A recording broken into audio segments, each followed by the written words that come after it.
జై శ్రీరామ్. రోజు రోజుకి మనుషుల్లో డిప్రెషన్ ఎక్కువ వస్తుంది.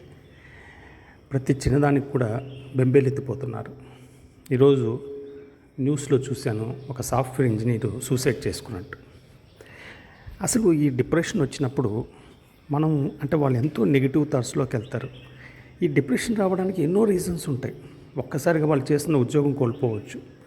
ఉద్యోగం కోల్పోతే ఇంకా జీవితం ఎట్లా అని ఒక నెగిటివ్ థాట్స్లోకి వెళ్ళిపోతారు.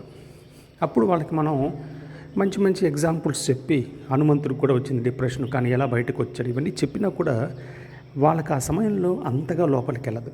ఎందుకంటే ఒక మనిషి డీప్ డిప్రెషన్కి వెళ్ళిపోయాడు, ఆ మనిషి మాట్లాడుతున్నప్పుడు చాలా నెగిటివిటీ ఉంది అన్నప్పుడు మనం అర్థం చేసుకోవాల్సింది ఏమిటంటే, ఈ బ్రెయిన్లో ఉన్న కెమికల్స్ కొంత లో అవ్వడం వల్ల ఆటోమేటిక్గా తన థాట్స్లో చేంజ్ వచ్చిందన్న విషయాన్ని మనం ఫస్ట్ గుర్తుపెట్టుకోవాలి.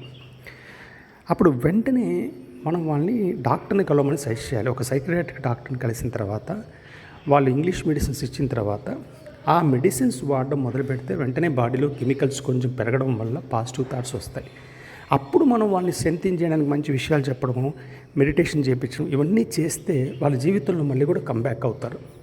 అలా కాకుండా వాళ్ళకి ఎగ్జాంపుల్స్ ఒక్కటే చెప్పుకుంటూ మనం డాక్టర్ సపోర్ట్ తీసుకోకుండా వెళితే వాళ్ళకి ఆ సూసైడల్ థాట్స్ ఎక్కువ రావడానికి ఛాన్సెస్ ఉంటాయి. దీని గురించి విపులంగా నేను కొన్ని వీడియోస్ని, చాలా డీటెయిల్డ్గా వీడియోస్ని అప్లోడ్ చేయదలుచుకున్నాను.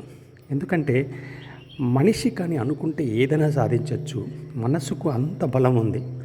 ఆ మనసుకు మనం ఎటువంటి ఆలోచనలు ఇస్తామో దానికి అనుగుణంగా మన జీవితం ఉంటుంది.